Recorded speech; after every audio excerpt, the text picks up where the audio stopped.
Part 2. Into Action. The 3 core functions. The vendor management core function.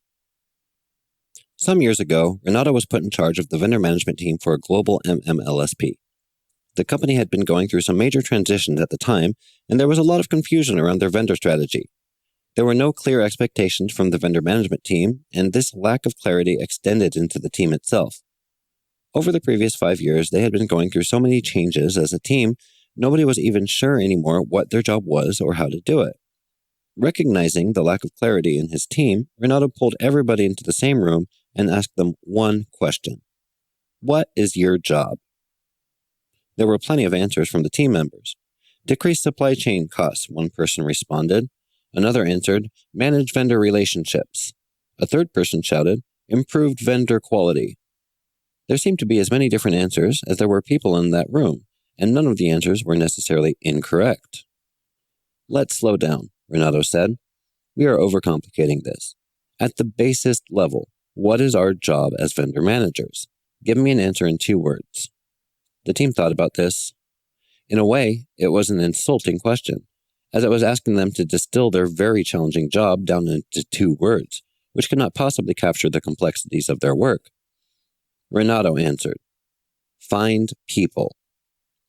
The job of the vendor manager team is to find people.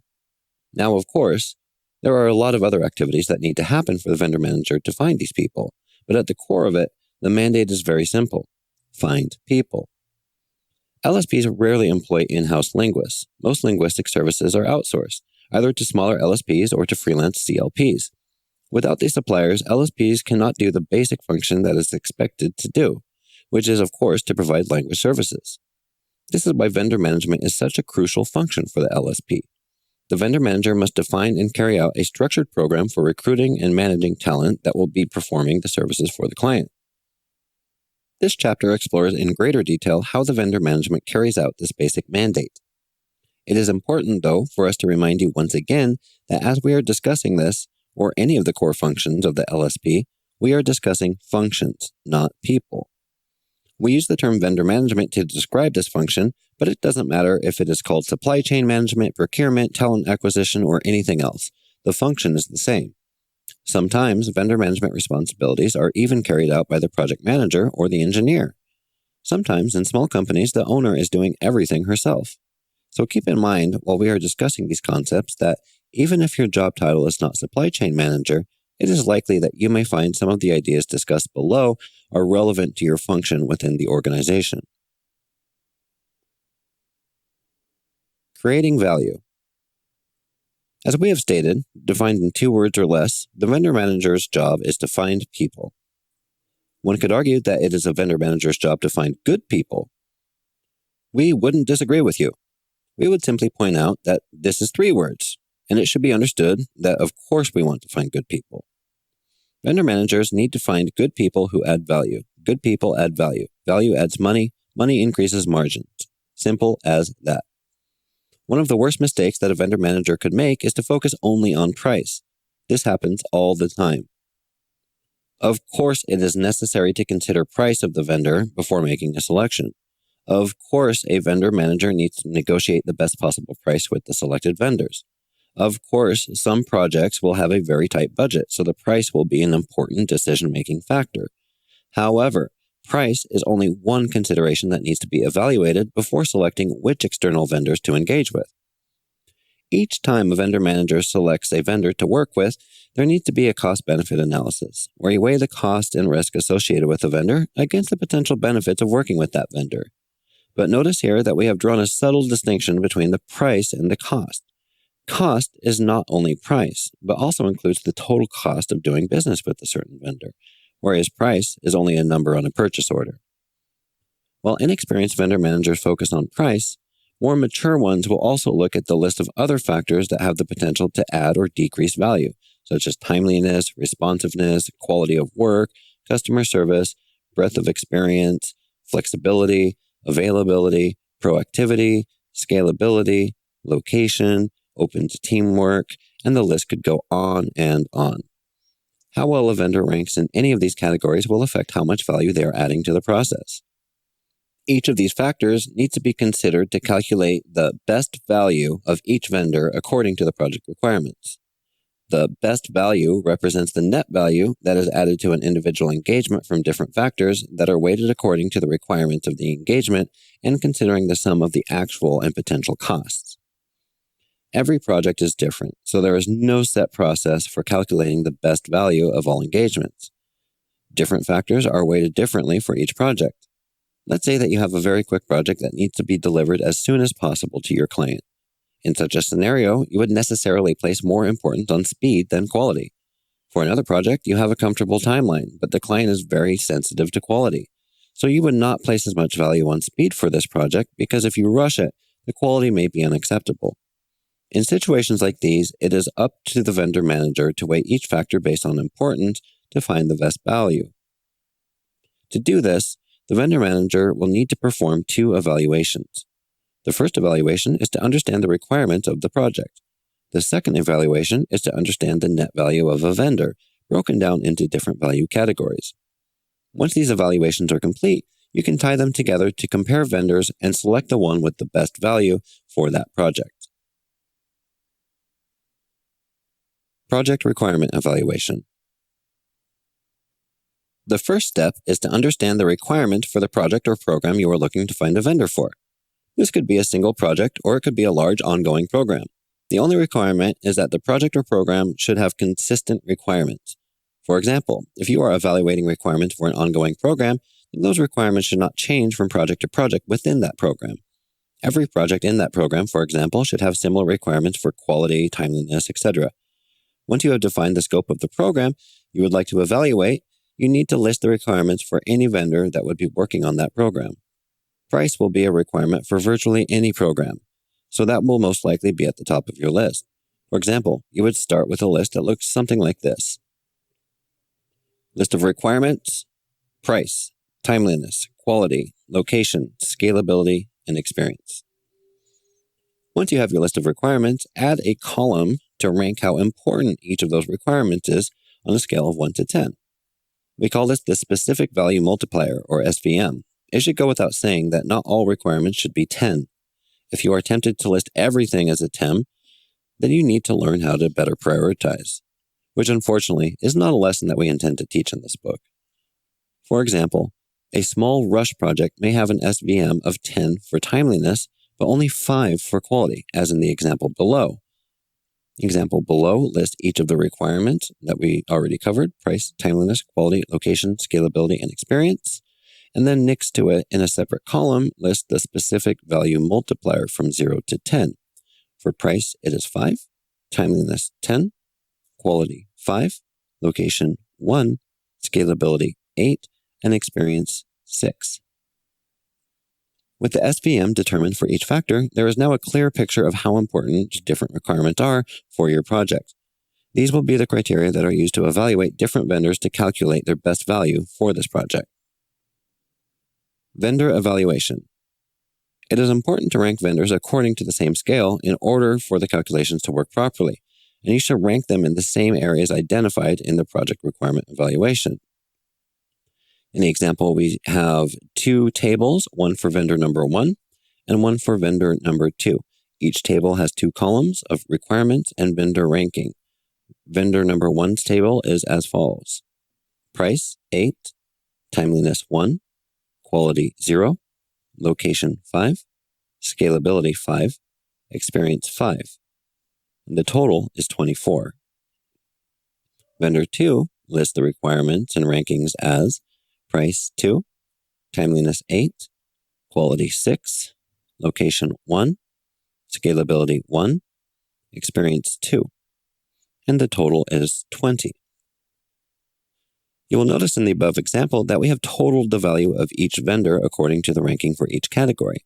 Vendor number 1 has a value of 24 points, whereas vendor number 2 only has a value of 20 points. At first glance, this would lead us to conclude that we should work with vendor number 1, as it is the higher value vendor, but not so fast. Selecting the right vendor. Remember that our goal is to find the best value for each vendor, which means their value needs to be evaluated in the context of the project requirements. So our next step is to combine our two evaluations together to get the best value evaluation. This is done by multiplying the specific value for each category in the vendor evaluation by the value multiplier in the project requirements evaluation to get the weighted value for each category. The sum of these weighted values gives us the best value for this engagement. The two tables on the page for vendor number 1 and vendor number 2 here have been updated to include the column for weighted value.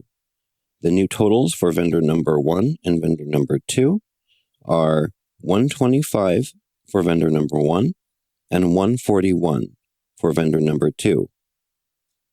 As we can see from the example on page 142, it turns out that vendor number 2 actually has a higher value than vendor number 1, even though at first glance, vendor number 1 seemed like it was adding more value. This illustrates nicely the importance of looking at best value in the context of each individual vendor engagement. Improvised versus structured vendor management. We have described the vendor management core function as being responsible for adding value to the LSP's service offerings by refining and carrying out a structured program for recruiting and managing talent that will be performing the services being sold to the client. We've made an important distinction in this definition, which is that the vendor manager is able to add value by having a structured program. This leads us to a discussion on the difference between improvised and structured vendor management. The goal of the vendor management function is to have as much structure around their program as possible, while still being able to respond to the needs of the clients. When we say as structured as possible, we are not setting the bar low out of laziness either. We are being realists. Figure on the page. Improvised is, oh shit, we need to find people because we just signed a contract. We will hire the first people to respond to the job posting, even if they are expensive. Whatever it takes to get the job done, even if we have to cut corners. Let's do this. Versus structured. Let's check our database to see which vendors have the best value for this new client. The sales pipeline is pretty full. We better prepare by onboarding new vendors. We need to carefully vet each new vendor. To survive in the language services industry, a high degree of flexibility and improvisation is needed. Not everything can be structured into a nice codified process. Indeed, not everything should always be completely structured, as that could lead to a loss of organizational agility. Companies that add too much structure around their vendor management process will inevitably find that they have created a system in which they are not able to respond to the ever-changing needs of their customers.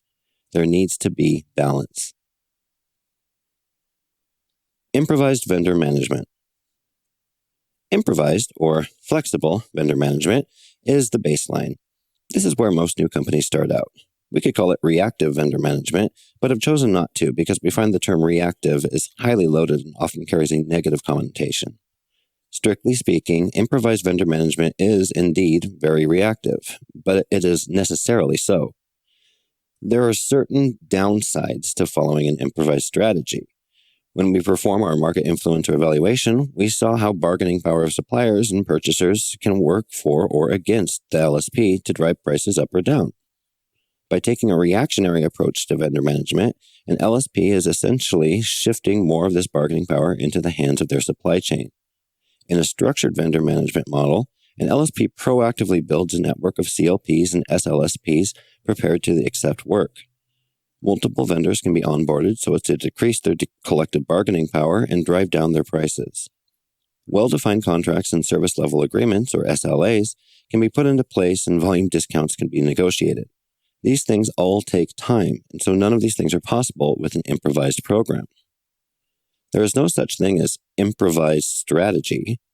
With improvised vendor management, an LSP is constantly in crisis mode, jumping from one sourcing request to the next. There is little time to negotiate price or perform best value evaluations. What this means is that vendors will get selected because they are available and willing to accept the job, or because they are the cheapest. Neither of these scenarios leaves room for a close examination of the vendor. This effectively diminishes the amount of value that the vendor manager is able to contribute to the client.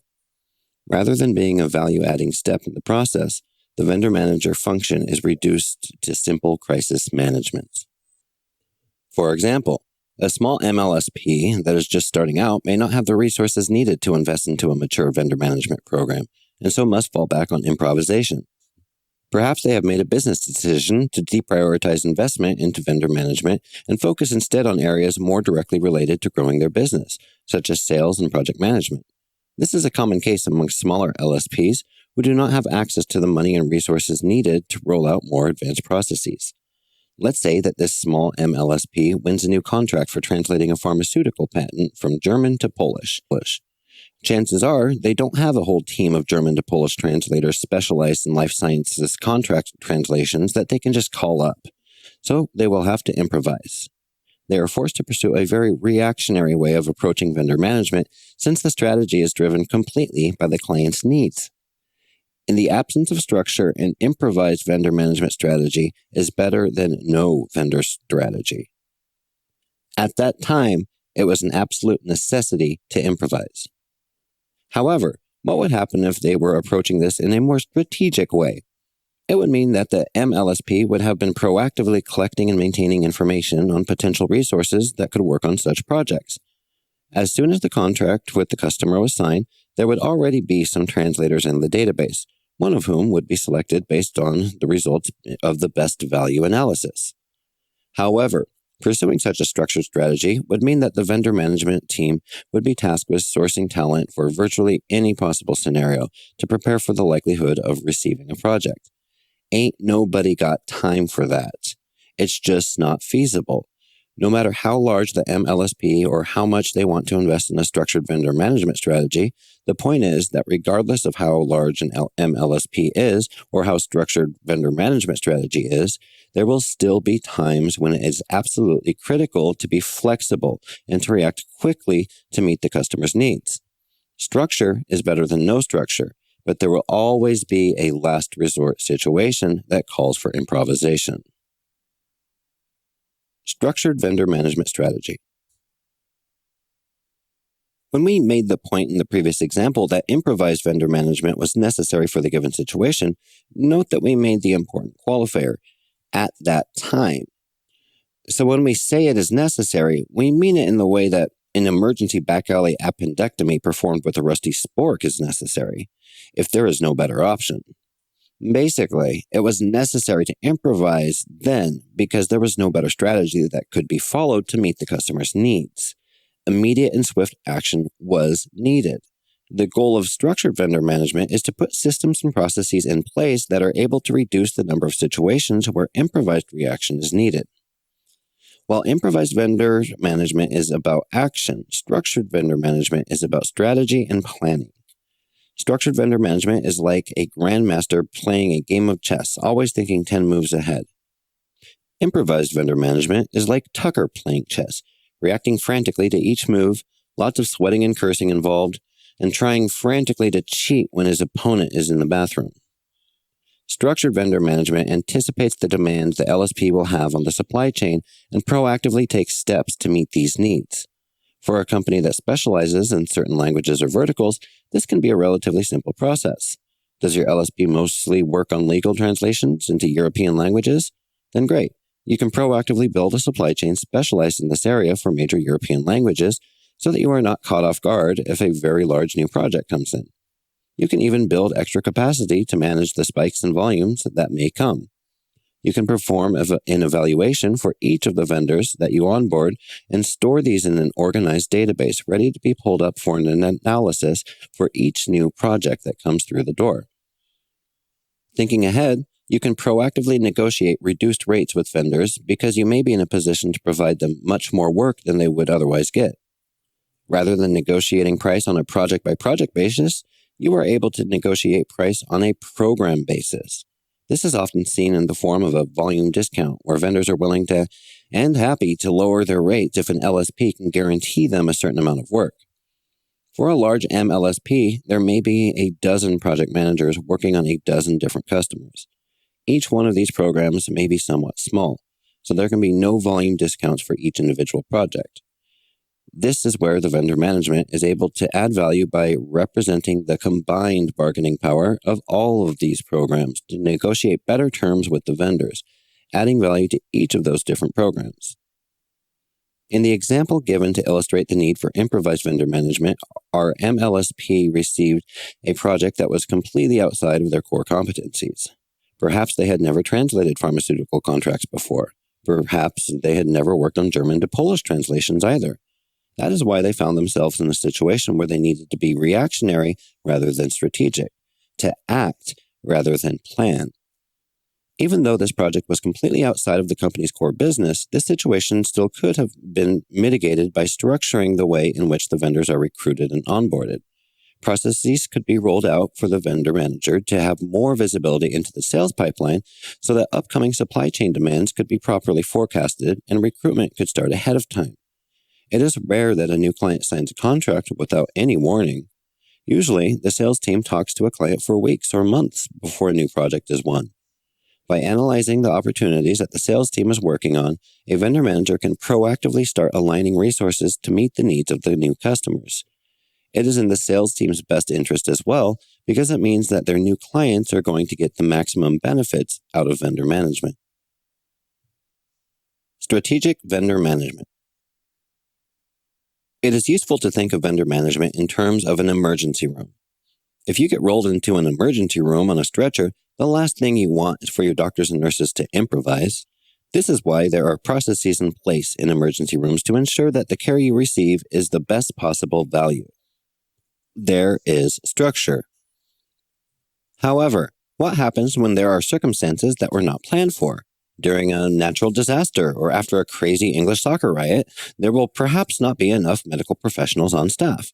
Perhaps there will be a shortage of plasma transfusion. Perhaps there will not be enough beds or rooms available. In such a case, you will be happy that the medical staff is able to improvise by having nurses fill in for doctors or creating improvised beds in the hallways to accommodate for the overflow. Not ideal, of course, but better than the alternative. Likewise, for localization, there will always be times when improvisation is needed. It is not ideal, but it is sometimes necessary. Vendor management, just like project management, is hard. It is really hard. But this is good news for the LSP, because if it were easy, the customers would do it themselves. This is an area where LSPs can add a lot of value for their clients, and they do so not just by having a structured vendor management strategy in place, but also by improvising. There needs to be room for both. Figure 18, the different ways in which structured as well as improvised vendor management add value. Structured vendor management. Vendor price negotiations. Best value evaluation. Vendor database. Volume discounts. Preparedness. In sync with sales funnel. Strategic improvisation. Agility and flexibility. Speed. React/respond to customer needs. Diversification. Low overhead. We have seen small MLSPs fail to scale their supply chain because they are unable to implement structured vendor management processes. We have also seen large MMLSPs struggle because they focused too much on the structure and forgot how to improvise. An MMLSP may be so structured that there is no room for quick action.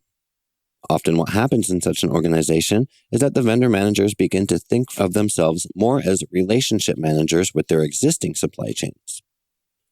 They have built a supply chain that is able to meet the needs of the MLSP, so they focus their energy on managing the relationship with that supply chain, rather than recruiting new vendors to work on new projects. After a while, the vendor management department grows complacent and loses the skills necessary to recruit new talented and experienced suppliers into the supply chain. They forget their one job as a vendor manager, to find people. There needs to be room for both structure and action, both planning and improvisation. While it is not ideal to have completely random, reactionary, improvised vendor management, an LSP still needs to hold on to the flexibility. Above, we made the point that there is no such thing as improvised strategy. However, there is absolutely such a thing as strategic improvisation. Strategic improvisation combined with structured vendor management puts into place best practices and systems that facilitate a strategic model. Such a system will allow for your vendor management program to be structured as much as possible, but still allow for fast thinking and quick responses that are so often necessary to meet the needs of your customers. Strategic vendor management is a righteous goal for vendor managers, but it is important to not lose sight of the why. Strategic vendor management is simply a tool that is used to help the vendor manager carry out their primary responsibility, which is to find people. Freelancers, LSPs, and best value. When we say that a vendor manager's job is to find people, this can mean different things. For a small SLP that relies upon a network of freelance CLPs to perform the work, finding people literally means finding people. For a larger MLSP who engages with smaller SLSPs, finding people may mean that you are actually finding companies full of people to do the work, which can be more expensive than working directly with freelance CLPs. Each additional layer that you add to the supply chain increases the price you pay.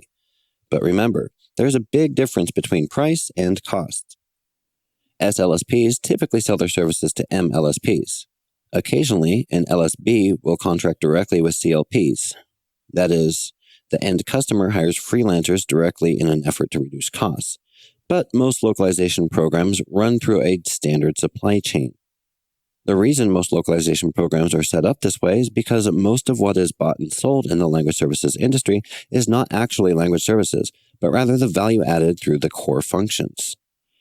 Each player in the language services value chain adds more value by purchasing services from downstream providers, performing a set of project management services themselves, and selling the results to their customers upstream. Those who have been around in the industry for any time realize the benefits of this system and work with it. However, there is always talk of shortening the supply chain and therefore reducing costs. This experiment typically takes the form of either an LSB or an MLSP attempting to work directly with CLPs, effectively cutting out the intermediary LSPs and working directly with the translators. Such an effort always starts with good intentions, in theory at least. There is no reason why it shouldn't work. The logic is that by working directly with the translators, not only will prices go down, but there will be better communication between the end client and the translators who are performing the work.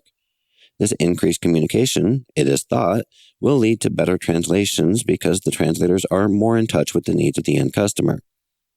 Furthermore, the speed of delivery should improve because projects pass through fewer hands on their way to the translators and back to the client. Usually, there is a proposed tool or piece of software that is going to facilitate this entire process and everything will be fully automated. It sounds like the perfect plan. Nothing could go wrong. If you have attended industry conferences and listened to speakers, you have surely at some point heard somebody talking about revolutionizing the industry by shortening the supply chain. Despite what that fast-talking LSP salesperson told you, this is not a revolutionary concept. In fact, it is quite an old concept. It has been tried many times before. Mostly, it has failed. However, there is always a fresh new startup or self-proclaimed visionary in the industry ready to claim that now they are onto something. This time, it is going to work. We've all heard speeches or attended webinars from passionate language services professionals who are claiming that they have a shiny new tool or brand new process that is going to shorten the supply chain and revolutionize the entire way we do business. The first few times we heard these speeches, we believed them. However, after a decade or two in the industry, you begin to recognize them for what they are, nonsense. Well-intentioned and passionate, but nonsense nonetheless. What these well-intentioned visionaries forget is the entire reason for the standard localization supply chain in the first place. They think that LSPs sell translation. If LSPs actually sold translation, it would make perfect sense to cut out as many intermediaries as possible. But LSPs do not sell translation. They sell project management. When you cut players out of the supply chain, you are also cutting valuable services.